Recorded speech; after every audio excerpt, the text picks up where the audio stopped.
सावित्री सावित्री सावित्री, या देशाची तू सुकन्या, या मातीची आण, आई सावित्री स्त्री जातीचा तूच खरा सन्मान. वर्षामागून सरली वर्षे, दुःख न पडले मागे, परंपरेने विणले होते आयुष्याचे धागे. सावित्री सावित्री सावित्री.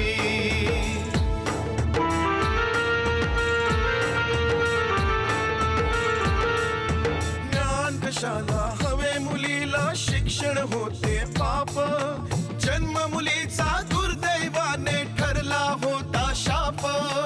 अज्ञानाच्या अंधाराला तूच दिले आव्हान, आई सावित्री स्त्री जातीचा तूच खरा सन्मान. सावित्री सावित्री सावित्री, सावित्री सावित्री सावित्री.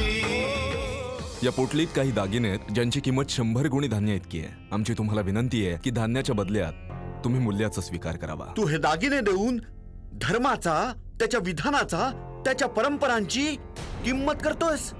जर तुम्ही लोकांनी शेतसारा दिला नाही तर त्याचे परिणाम फार वाईट होतील. अच्छा, ह्यांना माहिती होतं की ह्यांना वाचवायला दरोगा येणार आहेत. ही नक्कीच त्या खंडूजीची चाल आहे. मी ही चाल यशस्वी होऊ नाही देणार. थांबा, तुम्ही लोक चिंता नका करू. जोपर्यंत हा छबुराव जिवंत आहे तोपर्यंत तुमच्या अन्याय नाही होणार. चला, तुमचा शेतसारा मी माफ करतो. चल श्रीधर.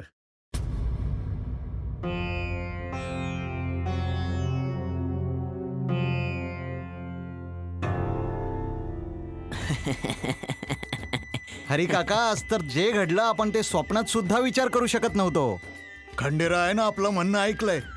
कुणी सत्यच सांगितलंय. ज्याचं कुणी नसतं त्याचं स्वतः देव असतो रे बाबा. बरोबर आहे, बरोबर आहे. माझ्या आतापर्यंतच्या आयुष्यात पंतोजींना दुसऱ्यांना बुडवतानाच पाहिलंय, वाचवताना नाही पाहिलंय. आज पहिल्यांदा त्यांच्या मेवण्यानं हे काम केलंय.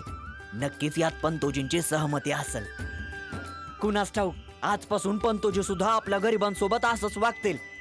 आणि जर असं झालं तर आपलं नशीबच खुलेल बघा. पण छबू महाराजांनी जे आपल्याला सांगितलंय ते विसरायला नको, की आपण शेत सारा भरला नाही तर देवता आपल्यावर नाराज होतील आणि शिक्षा देतील. असं नाहीये परम. देवता आपल्यावर नाराज नाहीयेत. देवता जर आपल्यावर नाराज असते तर शेतसारा भरला नाही म्हणून शिक्षा दिली असती. असं सुख नसतं दिलं. विचार करा, देवता आपल्यावर नाराज असते तर छबुराव महाराजांनी आपला शेतसारा माफ नसता केला. बरोबर, भाऊ योग्यच बोलतायत. देव आपल्यावर नाराज नाहीयेत, आपल्यावर आनंदी आहेत. देवा खंडेरायाचा असो. देवा खंडेरायाचा असो, देवा खंडेरायाचा असो. ऐका, आपल्याला ही आनंदाची बातमी पाटला नाही सांगायला हवी. एवढी मोठी गोष्ट त्यांना सुद्धा कळली पाहिजे. बरोबर आहे. होय.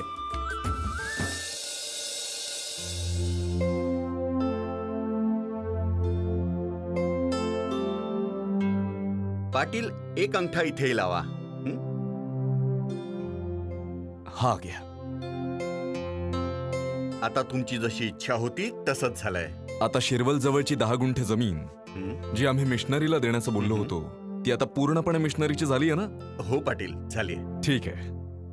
आता ही शुभ वार्ता तुम्ही पाद्रीजींना सुद्धा सांगून टाका. तुम्ही खूप मोठं काम केलंय. खरं सांगायचं तर तुमच्यासारखा दान देणारा आजपर्यंत कधी पाहिला नाही. लोक दान तर देतात परंतु स्वतःचं नाव घ्यायला कधीच विसरत नाहीत. आणि एक तुम्ही आहात, फक्त दान देण्यावरच विश्वास ठेवताय, दिखाव्यावर नाही. मुन्सिफजी आणि पाद्रीजी तुमच्यावर फार खुश आहेत आणि तुमची स्तुती करताना कधीच थकत नाहीत. दरोगाजी, मी इतकी स्तुती करण्याइतपत मोठा नाहीये. मी एक सामान्य माणूस आहे आणि मी एक छोटंसंच काम केलेलं आहे. तुम्ही काय आहात हे तुम्हाला नाही माहीत. इथे आम्ही रोज शेकडो लोकांना भेटतो. आम्हाला चांगलं माहितीये की कोण काय आहेत. पाटील, तुम्ही स्वतःला कितीही जरी लहान दाखवण्याचा प्रयत्न केलात तरी तुमचे गुण तुम्हाला मोठं बनवून टाकतातच. हा तुमचा मोठेपणा आहे. पाटील, आता आम्ही निघतो. तुमचं कोणत्याही प्रकारचं काहीही काम असलं तरी निसंकोच आम्हाला सांगा. या मान सन्मानासाठी तुमचे खूप खूप आभार.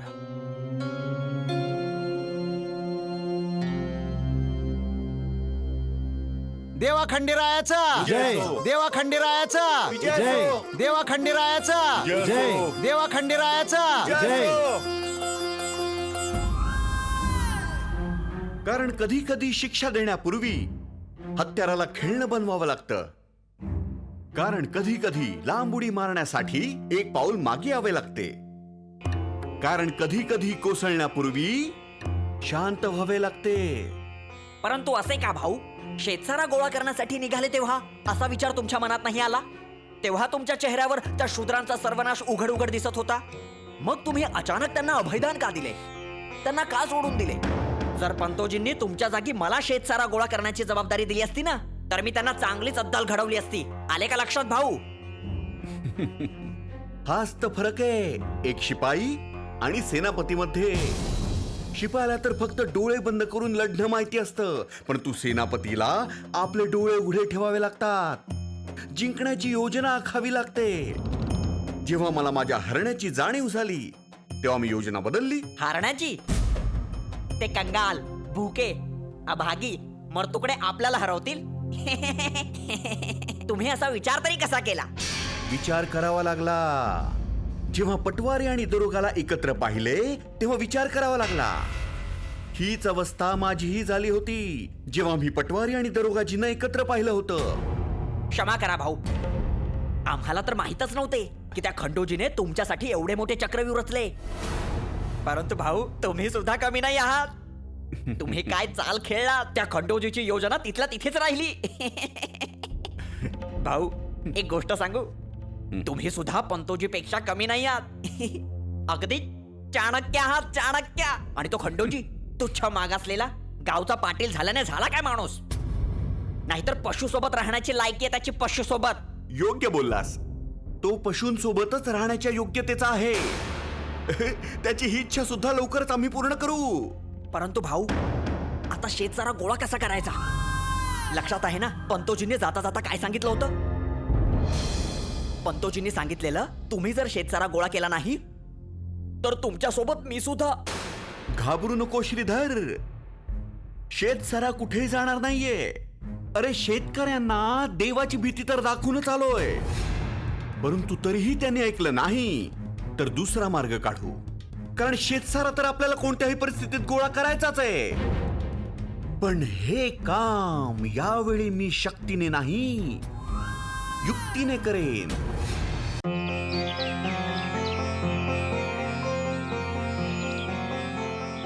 मी तर कधी स्वप्नात सुद्धा हा विचार करू शकत नाही की पंतजी अशा पद्धतीने अचानक हे सगळं करतील. विचार तर आम्ही सुद्धा केला नव्हता, परंतु खंडेरायाने विचार करून ठेवला होता. त्याचे हात फार मोठे, तो संकटात असलेल्यांना एकटा नाही सोडत बघा. खरं ते बोललात काका. हा सगळा खंडेरायाचा आशीर्वाद आहे. त्याचे अनेक अनेक आभार. परंतु अजून एक गोष्ट आहे पाटील. काय? पंतोजीने सांगितलंय की जर आम्ही शेतसारा नाही दिला तर देवता क्रोधित होतील आणि त्या क्रोधापासून आम्हाला कोणीच नाही वाचू शकत. काका, हे त्यांनी यासाठी सांगितलं कारण शेतसारातला एक भाग देवाला समर्पित केला जातो. त्यामुळे तुम्ही सर्वांनी देवाला साक्षी ठेवून संकल्प करा की पुढच्या वर्षी 2 वर्षांचा शेतसारा एकत्रित पंतजींना देऊन टाका. नाही बाबा, पंतजींना शेतसारा देण्यात काय अर्थ आहे? जे की ते देवाचा वाटा सुद्धा मंडईत जाऊन विकून टाकतात. तुम्ही योग्य तेच बोलताय बघा पाटील. आम्ही सगळे संकल्प करतो. हो हो, आम्ही सगळे संकल्प करतोय. आम्ही तर त्याच दिवशी सांगितलं होतं पाटीलजी की पुढच्या वर्षी आम्ही 2 वर्षाचा शेतसारा एकत्रच पंतजींना देऊ. यात आम्हाला काहीच अडचण नाही. ठीक आहे, आता तुम्ही सगळे घरी जा. तुमचे घरचे चिंतित असतील. जर खंडेरायाने आपल्या संकटाला दूर केलंय तर तोच आता आपली रक्षा करेल. फक्त आता आपल्याला कोणतंही वाईट काम करायचं नाहीये. ठीक आहे? ठीक आहे पाटीलजी, आता आम्ही येतो.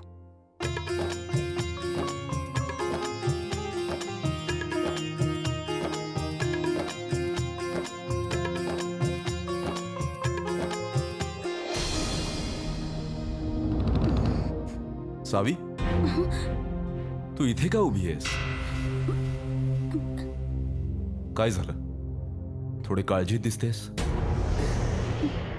बाबा, मी तुम्हाला एक सांगू? हा बोल. काय झालं? बोल ना. हा, घ्या. तुम्हा दोघांचं बोलणं केव्हा संपेल? असं वाटतं जगातल्या सगळ्या समस्या तुम्हा दोघांना सोडवायच्या आहेत. चला, जेवण तयार आहे. मी केव्हापासून तुमची वाट पाहतेय. अरे, माझ्यावर नाही, कमीत कमी त्या जेवणावर तरी दया दाखवा. सावी, तू काहीतरी सांगत होतीस ना? अहो, समजवा तुमच्या लाडकीला. पूर्ण दिवस इकडे तिकडे फिरत असते. मोठी झालीये पण बुद्धी अजूनही लहान मुलीसारखीच आहे. कारण ती लहानच आहे. पाटील, आता तुम्ही मला चिडायला लावू नका हं. हिच्या लग्नाचा विचार करा. फार झालं इथे तिथे फिरणं. एक चांगलासा मुलगा बघा आणि तिचं लग्न लावून टाका.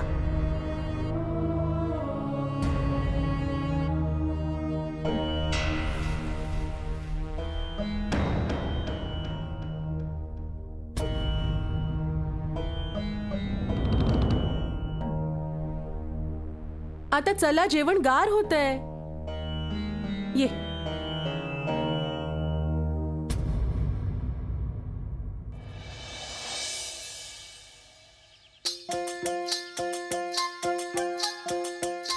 अहो, विचार काय करताय? या आधी हवेची झुळूक तुम्हाला उडून घेऊन जाईल. त्याआधी नवसेजींना आवाज तरी द्या. हा नवसे भाऊ, पाटील, नवसे भाऊ. आहा, काय आवाज आहे, जसं काय चिमणीच्या पोटात दुखायला लागलंय. पाटील, नवसे भाऊ. अहो, बस करा. तुमचा घसा बसला तरी बी लोक मलाच दोष देतील. आता मीच आवाज देते. नवसे भाऊ, नवसे भाऊ.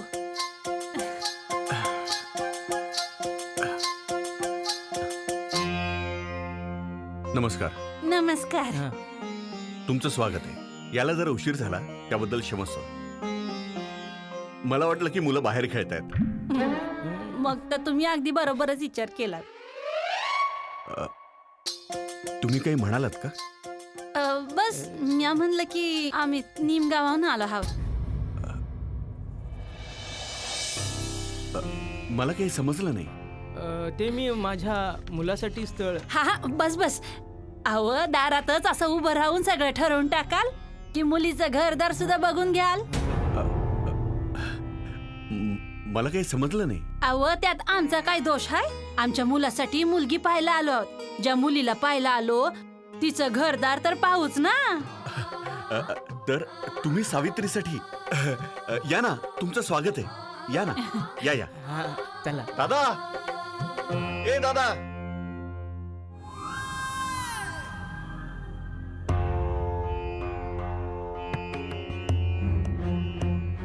काय विचार करतायत? अजूनपर्यंत छबू भाऊंना काहीच उपाय सुचलेला नाहीये. पुन्हा असं व्हायला नको. यांच्या डोक्यात उपाय येण्यापूर्वीच पंतोजी परत येतील आणि त्यांच्यासोबत मला सुद्धा. नाही नाही नाही, आता फारच वेळ झाला. भाऊंना विचारूनच घेतो. जे काही करायचं असेल ते आत्ताच करावं लागेल, नाहीतर पंतोजी येतील. श्रीधर, तुला काही युक्ती सुचली?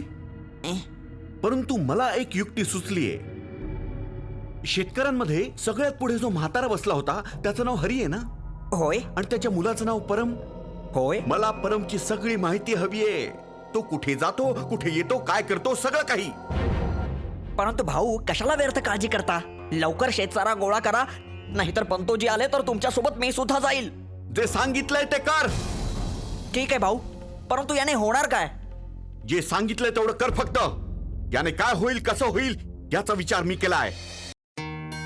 आई, आज तू मला हे लुगडं का नेसवलंयस? कारण तुझं लग्न ठरवणारे घरी आलेत. माझं लग्न का? कारण तू नवरी होणार आहेस. तुझं लग्न होणार आहे. आई, हे नवरी कसं बनतात? पिवळी साडी नेसून, सुंदर सुंदर दागिने घालून. मग मग मग आमची सावी एकदम परीसारखी दिसेल.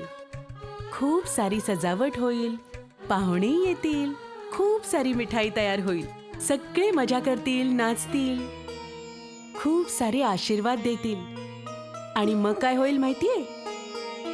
मग एक सुंदरसा नवरदेव येईल ज्याच्यासोबत तुझं लग्न होईल. आई, मला नवीन नवीन कपडे सुद्धा घालायला मिळतील. हो माझ्या पसंतीचे. हो बाबा. आणि दागिने सुद्धा. हो बाबा, दागिने सुद्धा सुंदर सुंदर खूप सारे. आई, जो सगळ्यात जास्त चांगला असेल तोच मी घालेन. तुला जे वाटेल ते घाल, तुला कोण अडवेल? आई, मग मी नवरदेवासारखी अगदी सुंदर दिसेन. फारच सुंदर. आई, मग तर मी नवरदेवाच्या घोड्यावरही बसेन. हो हो, का नाही? हो. नाही नाही सावी, मी सुद्धा ना घोड्यावर फक्त नवरदेव बसतो, नवरी नाही. फक्त नवरदेव? पण का? का काय? कारण तो नवरदेव असतो. तेच मी विचारते आई. फक्त नवरदेवच का बसतो घोड्यावर? आई, मी आजीला विचारून येते, ठीक आहे? तिला नक्कीच माहित असेल. हं? नाही नाही सावी, तू बाहेर जाऊ नकोस. तिथे नवरदेवाचे आई वडील आलेत, तू त्यांच्या समोर जाऊ नाही शकत. का? मी नवरदेवाच्या आई वडिलांसमोर का नाही जाऊ शकत? आई ग, कारण ते नवरदेवाचे आई वडील आहेत. आई, मी नवरदेवाच्या आई वडिलांसमोर नाही जाऊ शकत. नवरदेवाच्या घोड्यावर सुद्धा नाही बसू शकत. मग हे लग्न करण्यात काय अर्थ आहे? नाही आई, मला हे लग्न करायचं नाहीये. सावी, असं म्हणू नये. सगळ्यांसोबत असंच होतं. हीच तर प्रथा आहे. अच्छा, मग तू सुद्धा घोड्यावर बसली नव्हतीस? हो, मी सुद्धा बसले नव्हते. आणि ही काय एवढी मोठी गोष्ट आहे का सावी? आई, फार मोठी गोष्ट आहे. जर चांगले कपडे घालून, चांगले दागिने घालून घोड्यावर बसू नाही शकत, मग या लग्नाला अर्थच काय? तू आणि तुझे प्रश्न. लग्न घोड्यावर बसण्यासाठी थोडंच केलं जातं. मग कशासाठी केलं जातं? घर चालवण्यासाठी. परिवार? परंतु आई, नाही नाही नाही, ते नवरदेवाचे आई वडील असतात ना, त्यांची सेवा करण्यासाठी. अच्छा, सेवा करण्यासाठी. पण नाही नाही नाही नाही नाही, ते काय झालं आई? बोल ना. तू विचार कसला करतेस? सावी, तू एक काम कर. जेव्हा तुझे बाबा येतील ना, तेव्हा हे सारे प्रश्न तू त्यांनाच विचार. त्यांच्याकडे सगळ्या प्रश्नांची उत्तर आहेत. बाळा, मला आता खूप काम आहेत. परंतु आई, आता किंतु परंतु काहीच नाही. चुपचाप इथे बसून राहा. जोपर्यंत मी तुला बाहेर यायला सांगत नाही, तोपर्यंत बाहेर नको येऊस.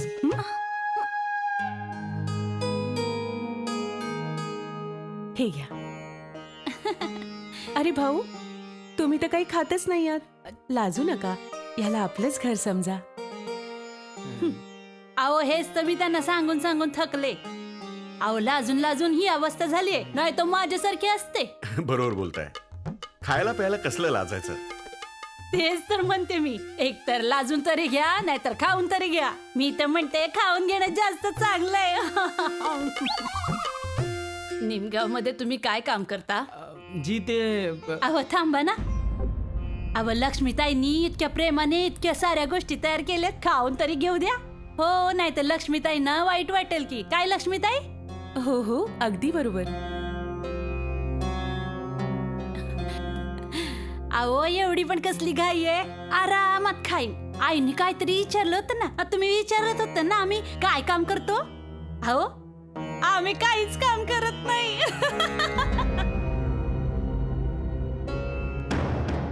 म्हणजे माझं म्हणणं होतं, आम्ही काहीच काम करत नाही. आमची सगळी कामं नोकर चाकरच करतात. आम्ही तर फक्त देखरेखच करतो. हा, मग तुम्ही हेही सांगून टाका की नोकर काय करतात. हे तर सांगायचं राहूनच गेलं. निमगाव मध्ये आमचा फुलांचा फार मोठा कारभार आहे.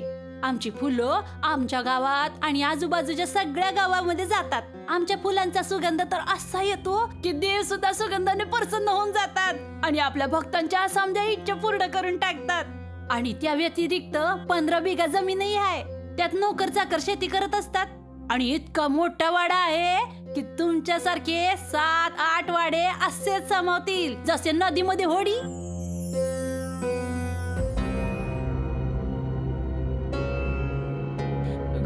काय अहो सांगते तर रे, गप्प बसा.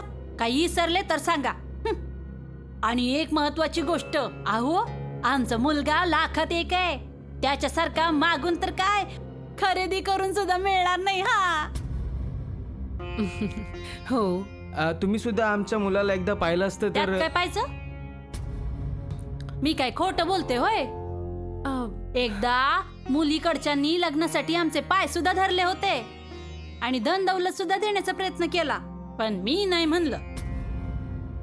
कारण आमासनी त्यांचा चेहराच नाही पसंत पडला. मग मुलगी कसली पसंत पडते?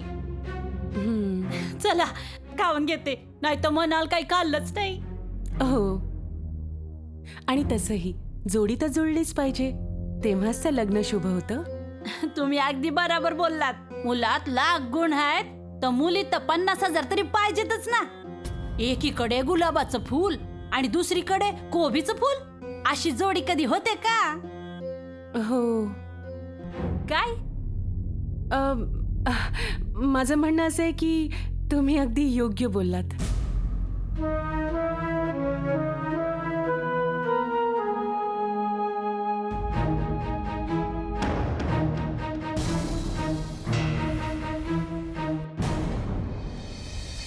तुला आत्ताच माझी युक्ती समजणार नाही श्रीधर. संध्याकाळ होताच या गावावर अशी काळ रात्र येईल की जिचा अंधार या गाववाल्यांना फार दिवस घाबरवत राहील. तुम्ही काय केले भाऊ? कसा या गावातला प्रत्येक शेतकरी माझ्या जाळ्यात अडकतो. शेतकरी तर जाळ्यात नंतर अडकेल भाऊ, परंतु आपण पोलिसांच्या कचाट्यात सापडलो ना, तर तुम्हाला माहितीये काय होईल? ज्ञान कशाला हवे मुलीला, शिक्षण होते पाप. जन्म मुलीचा दुर्दैवाने ठरला होता शाप. अज्ञानाच्या अंधाराला तूच दिले आव्हान. आई सावित्री, स्त्री जातीचा तूच खरा सन्मान. सावित्री सावित्री सावित्री सावित्री सावित्री